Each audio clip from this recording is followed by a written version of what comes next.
বিরোধিতা তো করতেই পারে, কিন্তু এটা তো দেশ বিরোধিতা। আমি এটাই বলবো, আইনের ঊর্ধ্বে আমরা কেউই নই। সরকার যেটা মনে করবে সেই অনুযায়ী সে ব্যবস্থা অবশ্যই নেবে। গোষ্ঠীদ্বন্দ্ব তোলামূল পার্টির একটা বিশেষ গুণ, সেটা তো আমরা জানি। এরপরে যেহেতু ওনার সঙ্গে একটা মনোমালিন্য তো হবে, এটাই তো খুব স্বাভাবিক। রক্তে মজ্জা এদের মিশে গেছে, হচ্ছে কাটমানি খেতে হবে। দুর্নীতিগ্রস্ত একটা সরকার, যে ভাতাই হোক না কেন সেটা তো কেন্দ্রের টাকা। কেউ তো নিজের পকেট থেকে আমদানি করে ঘর থেকে নিয়ে গিয়ে তো কাউকে ভাতা দিচ্ছে না। ওয়াকফ বিলের যেমন একদিকে প্রভাব পড়ছে সংসদে, ঠিক সেরকমভাবে আমরা দেখতে পাচ্ছি বিধানসভাতেও যেন প্রভাব পড়তে চলেছে। এমনই একটা হুঁশিয়ারি পাওয়া গেল আজকে প্রথম দিনের বিধানসভাতে। কি বলবো, ওয়াকফ বিলের যে বিরোধিতা তো করতেই পারে, কিন্তু এটা তো দেশ বিরোধিতা। আমি এটাই বলবো, বিরোধিতা। সরকার যখন বারবারই বলবো দেশ ভাগ হয়েছিল মুসলিম প্রদেশ আর হিন্দু প্রদেশ হিসাবে, তাহলে কি এটা আমাদের কনস্টিটিউশনের খুব বেশি ভুল হয়ে গিয়েছে যে আমরা বলে দিয়েছি যে না, উই হ্যাভ এগ্রিড টু ইট, যেটা আমাদের সিকিউলার ডেমোক্রেসি।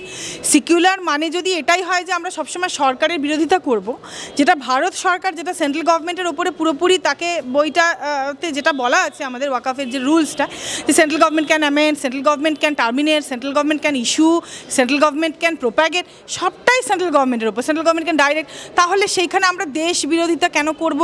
তাহলে কি আমাদের গভর্নমেন্টের ওপরে ভরসাটা থাকছে না? বা কোথাও গিয়ে বিরোধিতা করতে হবে বলেই পার্টিকুলার একটা কমিউনিটিকে তোষণ করা, তাদের প্রপার্টি বলে কি? এটা কি কোনো পার্টিকুলার কমিউনিটির কোনো প্রপার্টি?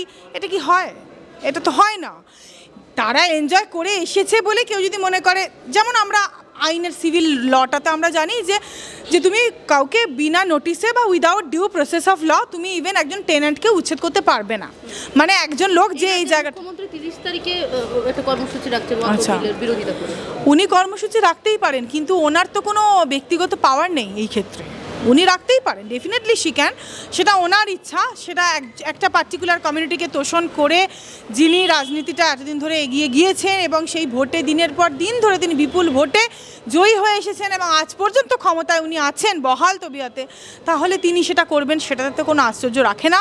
তবে এই ক্ষেত্রে বিরোধিতা করার মতন একটা জিনিস নয়, এইটা পুরোপুরি সরকারের জায়গা এবং এটাকে সরকারকে দেখতে দিলেই আমার মনে হয় সেটা ভালো করা উচিত। আর মনে হওয়ার থেকেও বড় কথা, আইনের ঊর্ধ্বে আমরা কেউই নই। সরকার যেটা মনে করবে সেই অনুযায়ী সে ব্যবস্থা অবশ্যই নেবে। এটা তো ওয়াকফটা তো পুরোপুরি সরকারের ব্যাপার। কালীঘাটে আজকে বৈঠক, সেই বৈঠকে অনুব্রত মণ্ডলের ডাক পেলেন, সুখেন্দু শেখর রায়ের ডাক পেলেন। কারণ উনি আরজি করের মামলায় প্রতিবাদ করতে আমরা ওনাকে দেখেছি। আর গোষ্ঠীদ্বন্দ্ব তোলামূল পার্টির একটা বিশেষ গুণ, সেটা তো আমরা জানি। কারণ শয়তান দুটো মিলে একটা অন্যায় করে, তারপরে যখন বাঁচানোর হয় তখন ওর দিকে ঠেলে দেয়। একজন শয়তান আরেকজনকে বোট থেকে পাটা ঠেলে দিয়ে আরেকজনকে ফেলে দেয় নিজে বাঁচার জন্য। যে রাজনীতি দলটা একটা রাজনৈতিক ফায়দা দিনে দিনে করে গিয়েছে, এরপরে যেহেতু ওনার সঙ্গে একটা মনোমালিন্য তো হবে, এটাই তো খুব স্বাভাবিক। কারণ যেহেতু এরকম অভয়ের মতন একটা দুর্ঘটনা, এবং এর চেয়ে ঘটনা না বললেই চলে, যেখানে সরকার নির্লিপ্ত হয়ে বসে রয়েছে, সেখানে যদি সেই দলেরই শাসক দলেরই কেউ যদি আজকে সেটার প্রতিবাদ করে, তার বিরোধিতা করবেন, সেটা তো খুব স্বাভাবিক। রদবদল হওয়ার সম্ভাবনা রয়েছে মন্ত্রিত্ব পদেও।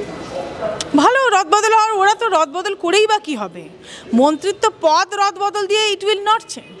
আমাদের রদবদল করতে হবে ডেমোক্রেসিতে। এই যে সরকারটা, এটার রদবদল যতক্ষণ না পর্যন্ত হচ্ছে, ততক্ষণ পর্যন্ত ওই পদের রদবদল হয়ে গিয়ে ব্যক্তিগত ক্ষমতা আরও বাড়বে, আরও জায়গায় ব্যক্তি শক্তিশালী হবে। গতকাল ঘাটালের সাংসদ দেবের সামনেই গোষ্ঠীদ্বন্দ্ব, যে গোষ্ঠীদ্বন্দ্বের কথা বারে বারে বিরোধীরা বলে আসে, তৃণমূলের গোষ্ঠীদ্বন্দ্ব, যার জেরে গুলি খাচ্ছে কাউন্সিলর, যার জেরে বিভিন্ন রকম কোথাও তৃণমূলের নেতা ছেলে মারা যাচ্ছে, বিভিন্ন অশান্তি আমরা দেখতে পাচ্ছি গোষ্ঠীদ্বন্দ্ব প্রকাশ্যে। সেই গোষ্ঠীদ্বন্দ্ব স্বীকার করছে না, গতকাল দেবের সামনে একেবারে গোষ্ঠীদ্বন্দ্ব দেখা গেল। কি বলবেন? হবেই। দেখুন, আজকে যখন বন্যা পরিস্থিতি হলো, তখন কেউ কারো স্যালারি থেকে কোনো পার্সেন্টেজ কিন্তু দিল না। কোনো পার্সেন্টেজ দিয়ে একটা মানুষকে হেল্প করা বা বন্যায় যারা ক্ষতিগ্রস্ত হয়েছে তাদেরকে সাহায্য করার কথা হলো না।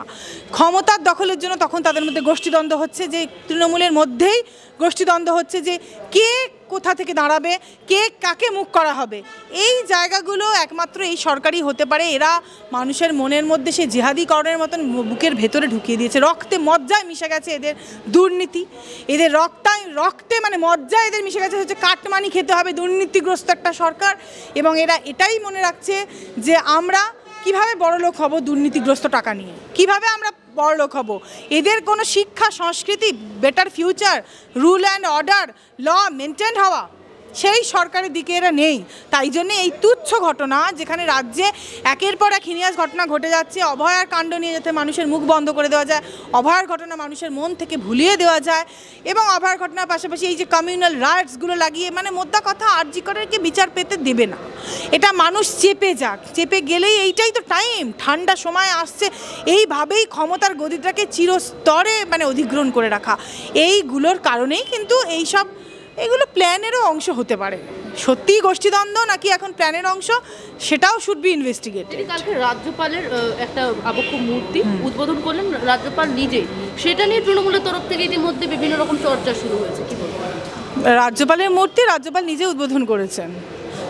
দেখুন, এই দলটাকে তো কোনোভাবে একটা কথায় হাওয়ায় অন্দায় আর ক্ষমতায় তো টিকে থাকতে হবে। এগুলো খুবই তুচ্ছ ব্যাপার, মানে এগুলোর ব্যাপারে সত্যি বলার কিছু নেই।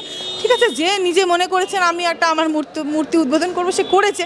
এগুলো খুবই তুচ্ছ এবং খুবই মানে ডিসরেসপেক্টফুল ব্যাপার। এগুলো নিয়ে তর্কাতর্কি করা সময় নষ্ট ছাড়া আর আমি কিছুই মনে করি না। আমাদের অনেক গুরুত্বপূর্ণ কাজ আছে যেগুলোতে আমরা যদি মনে করি দেশ সেবার জন্য, মানুষের সেবার জন্য, মেনি থিংস আর দেয়ার, সেইগুলোতে যদি আমরা ফোকাস করি আমার মনে হয় ভালো হবে। এই সস্তা রাজনীতি কে কার মূর্তি উদ্বোধন করেছে এগুলো খুবই পেটি থিংস। ভারতবর্ষে এতগুলো মানুষ না খেয়ে আছে, আজকে এই রাজ্যের এই অবস্থা বেহাল, এতগুলো ছেলে বাইরে বাইরে ঘুরছে, যাদের আজকে চাকরি পাওয়ার কথা তারা কেউ চাকরি পেল না, যাদের চাকরিটা নিয়ে চ্যালেঞ্জ হলো, আলটিমেটলি কি হলো, মানে ফর দ্য টাইম বিং চাকরিতে যখন ঢুকে গেল, আর কি তাদের চাকরিটা কেড়ে নেওয়া গেল না? তো তাদের সংবিধান অনুযায়ী চলবে, তখন আবার আইনের অনেক কথা চলে আসবে, সংবিধান চলে আসবে, ল চলে আসবে, সেই অনুযায়ী যারা আজকে ডিপ্রাইভড হয়ে থাকলো, তারা deprived section of the society হয়ে থাকলো, তাদেরকে নিয়ে ভাবছে না। খালি 500, 1000, 5000 ভাতা, যে ভাতাই হোক না কেন সেটা তো কেন্দ্রের টাকা, কেউ তো নিজের পকেট থেকে আমদানি করে ঘর থেকে নিয়ে গিয়ে তো কাউকে ভাতা দিচ্ছে না। এই সব শেষ করে দিয়েছে এই 13-14 বছরে, মানে রাজ্যর যা বেহাল অবস্থা করে দিয়েছে। যাদের বড়লোক হওয়ার তো হয়েই গেছে, এখন তাদের থাকলো না, বিদেশে সব ঘরবাড়ি করা আছে, সুইস ব্যাঙ্কে অ্যাকাউন্ট রাখা আছে, চলে যাবে, সুইচ করে নেবে, বা আইন কি আছে, আইন তো যার পয়সা তারই আইন। আলটিমেটলি আমরা দেখেছি বারবারই 3 বছর জেল খাটবে, 2.5 বছর জেল খাটবে, তারপরে আবার স্টে পাবে, তারপরে আবার জামিনে বেরোবে, এই তো হবে। এর বাইরে আমরা আর কি আশা করতে পারি? বাংলা হান্টের আরো খবর দেখতে নজর রাখুন। বাংলা খবর মানেই বাংলা হান্ট।